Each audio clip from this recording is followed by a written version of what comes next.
Hi there, welcome everybody. Thanks, Abby. So let me start with a short introduction about myself. I'm Jeroen Hardon. I am a senior executive consultant at SKIM, and over the past 6 years I've been working at SKIM. I've done over 700 conjoints. So what I'm going to talk about today is basically conjoint, as we all, as Abby already indicated, and I'm going to tell you a little bit about the research design and why we think it's very important. So if we look at a conjoint study and we look at it as a car, and a car has different features, let's say a car has a dashboard, which will be our simulator, so that will be the back end. A car has the body, which is the layout that respondents see and that all end clients see as well, and they think it's very important. We have the exhaust, which is basically cleaning our data, making sure that all data is perfectly fine. We have the vision. That's where we help you out, or you help your clients out in consulting which methodology to use and what will work best. And of course, we have the brakes to stop when needed. But I think there's one more, and there's one more that's very important, which I believe the best hidden mistake in conjoint is. And that's the engine. Without an engine, a car won't run, and without a good statistical research design, a conjoint will not work. The issue with conjoint is that even with a not very good statistical design, it will still work, but you can get more out of it. What I'm going to tell you today is what to look for, what to keep in mind to get the most out of a conjoint study and put you back in control. So what we believe at SKIM is that a statistical research design is a balance between statistical efficiency and realism. And there are many ways of getting to those designs. One is automated software packages where you just put in your input, you press a button, and it spits out a research design. And another one is doing it manually, and that can be via Excel or via maybe an R package or your own developed algorithm, but you can build them manually or you can build them via a software package, basically. And what I'm going to try and tell you today is why we think that building them manually is better and gives you more or better results from your conjoint study. So if we look at the automated research designs, then that is fully 100% based on statistical efficiency. It does not take into account what you're actually looking for, because to the software package, they're just numbers. So they really do not care about realism at all. They will just focus on statistical efficiency completely. So basically, what we're going to do today is we're going to see how man can or should beat the machine.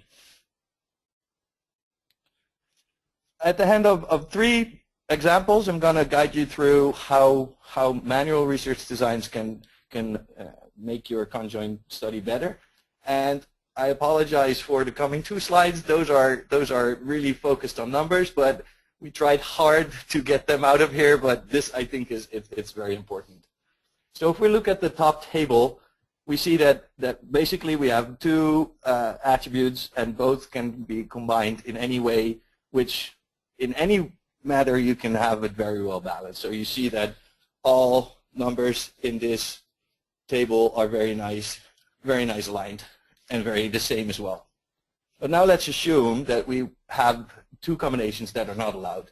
So in the bottom table we say this should be 0 and this should be 0 too, because they're just not allowed to go together. And then be, for example, Windows on a Macintosh, or a specific engine in a car that doesn't fit. So if we put that in our automated software packages, you basically have no option. There's one output that you will get, and that's how it is.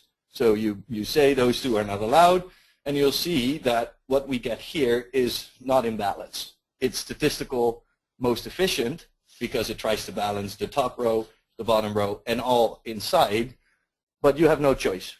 You put it in, you say those two are not allowed, you press the button, and they come out. The good thing about manual research designs is that you can decide what you would like to balance. So if we look at the top table here, what I what I balanced here was the top row. So I said, I know in the market those exist evenly, so I don't want to give in on any of the top row, which means that there will be a disbalance here and, of course, inside the table as well. What you could also say, just by doing it manually, is say, no, no, no, that's not what I want to balance. I want to balance this side here, which means that we will have some disbalance on the other row and some disbalance here. If that's still not even good enough for you, the other one that we can do is balance the inside of the table. So we say, well, I think it's very important that all the combinations come evenly, because that's how it is in the market.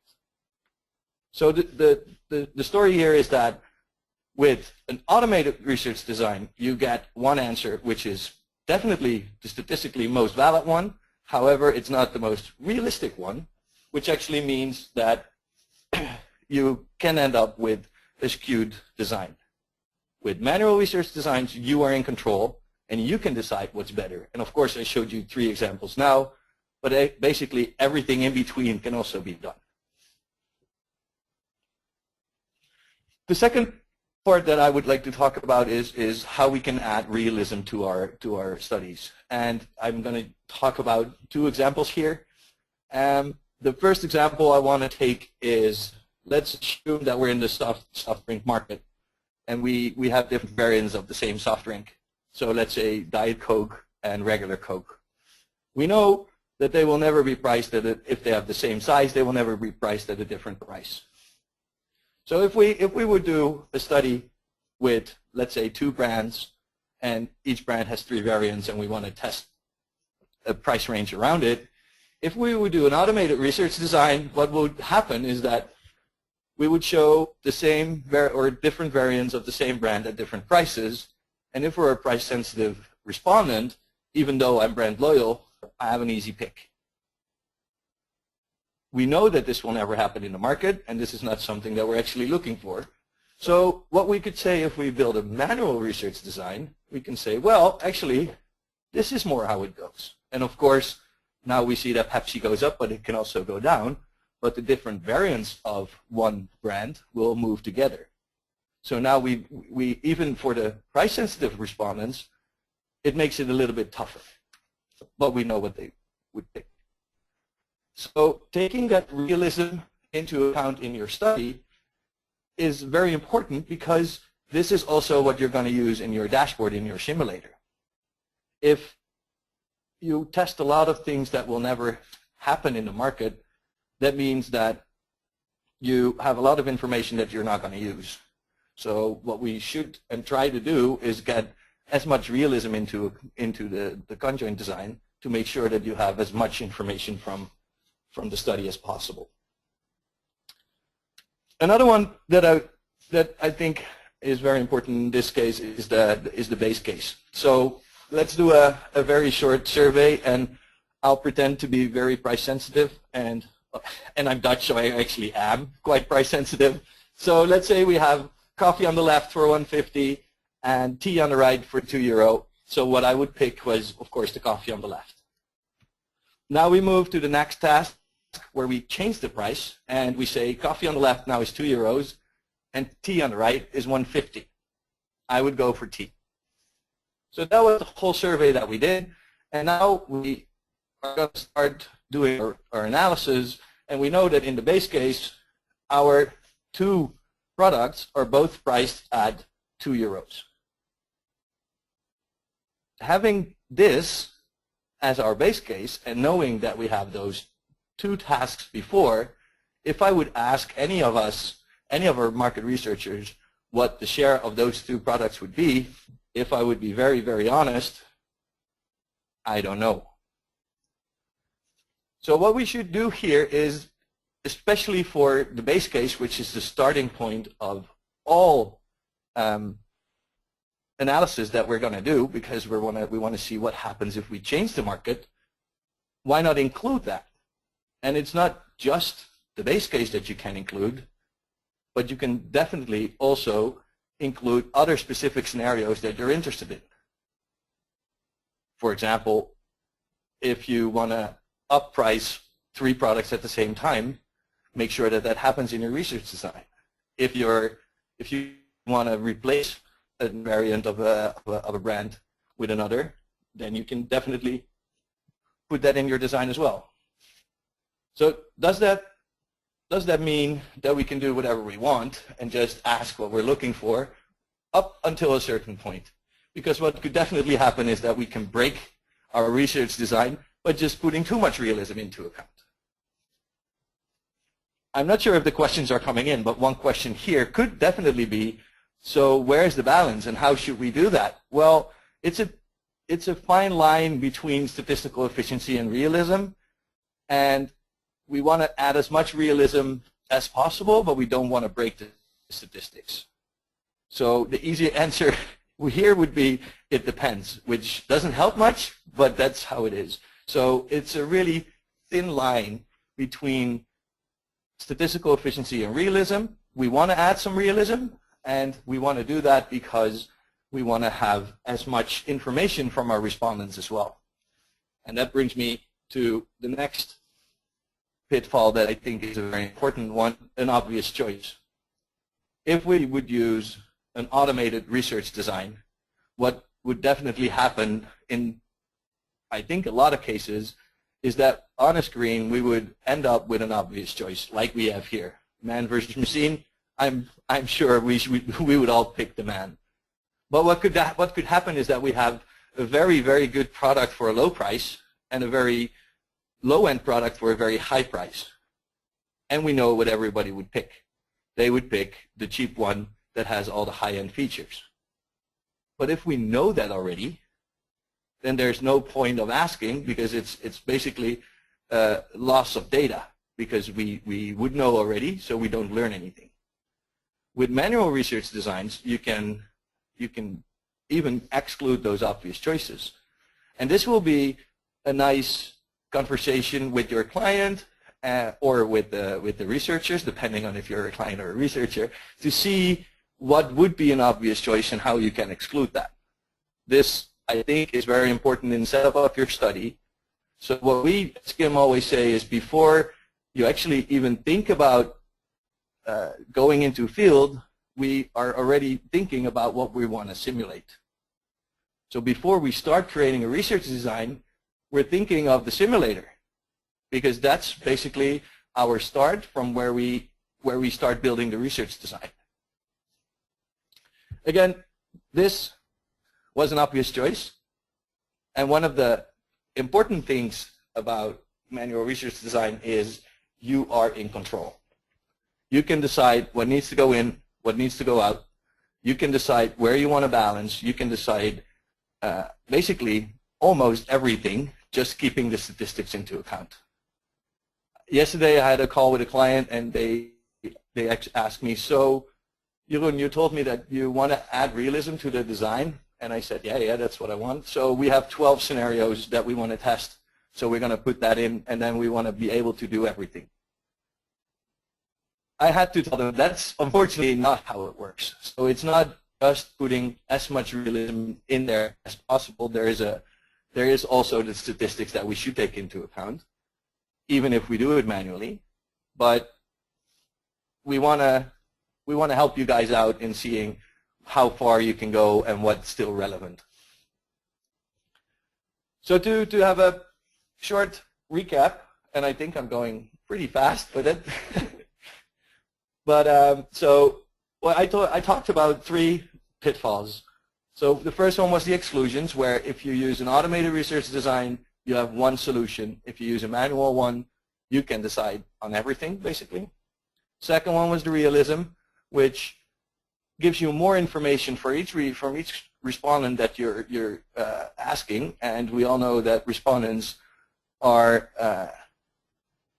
getting less and less focused on long research, so they all want to focus on shorter research. So if we have a better design, we might even think of asking less questions just because we get more information from one, which saves us time and, in the end, of course, also money.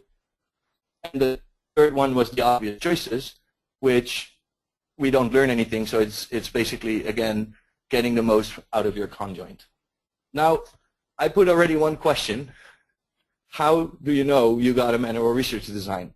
And I think the answer can be very easy. If you had a discussion with your market researcher or your conjoint developer, if they talked about those exclusions, if they asked you what should be balanced, then you know you have one.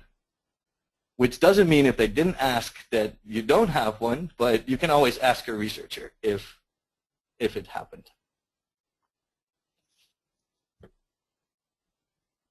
So then I would like to give the word back to Abby and see if there are any questions. Yes, thank you, Jeroen. And we do have one question. If you guys have any more questions, please send them through. So we have a question about, could you give a concrete example of the exclusion balancing slide, pitfall 1? Do you have any real life stories about that? Oh, many. We could think of price, for example. Let's go back to cars, and we say, well, if we have a BMW and we have a Volkswagen, then of course they're not in the same price range, so you have exclusions there. Another one, there are certain brands that do not offer certain features, so you can exclude those. And if you think about the 4P market that we're in now, so that you can combine all bundles of TV and internet and mobile, and of course if there's no mobile in that package, then you're not showing how many minutes, so there are many types of exclusions. And you can still test some of the exclusions that you're not interested in and just not simulate them, but to get the most out of it, sometimes it's better to just not show them. I hope this answered your question, and otherwise feel free to, well, they say, I got it. Thank you. And we have one more question that came through. Is conditional price helping to get a more realistic design?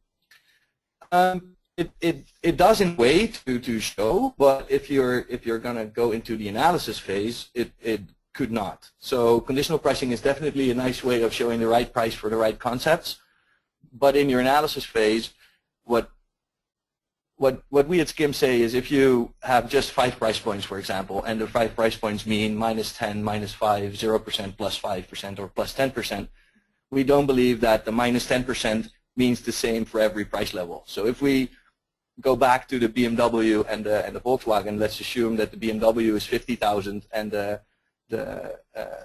Volkswagen is 15. If you go down in price for the BMW, you cross the price barrier of 50K with -5%. If you do that for the Volkswagen, you don't cross that price barrier. So the -5% doesn't mean the same for everybody. So in the analysis phase, we would still treat them as separate prices, and thus that means that you still need some tweaking of your research design to make sure that it's still all balanced. Shall we do another question? Sure. One more? Okay, one more, and then we will close out. Can you be more precise with respect to how you take the statistics into account when you do a manual design? So I think that's a fair question. Basically what we do is we use a lot of our experience. As said in the beginning, I've done 700, so I have a lot of experience. That's one point. But what we definitely do is when we're done with our manual research design, we test it. So basically we use, let's say, 500 fake respondents that fill in our survey and see how the statistics look. And if they're not good enough, then we need to tweak it and in a way so that it becomes better. So we basically just pretend that a lot of respondents will answer our research design, and then if after that we will check how that looks. So we look at standard errors, we look at statistical efficiencies, the efficiency measures. So there are a lot of measures that we take into account. Right, great. Okay, great. Well, I think we have a few more coming in, but Jeroen will be in touch, I think, by email for those. Definitely. And of course, if you have any questions, please send them to Jeroen. If you have any technical questions about the slides or the video that we're making a recording now today of this, you can also contact me. I want to thank everybody for joining us today, and please be sure to visit the link you see now, skimgroup.com/webinars, to download this presentation. That'll be available later today, so you might want to check tomorrow, but we'll also be sending you a reminder when they are online, and you can download them. I know some people entered about halfway in, so if you want to see the beginning of the presentation, that'll be there for you. You can also sign up there for our next webinars. We still have 3 more in the cycle. The next one is actually on May 23rd, and we're going to be discussing how to gather deeper insight into the patient experience through blended research. So we'll be speaking with some of our healthcare experts who talk about, a blend of qualitative and quantitative tools, insight into their recruiting methods, and how they're getting more insightful information about the patient journeys. So on behalf of Jeroen and myself, I thank you once again, and we look forward to hearing from you soon. Have a great day.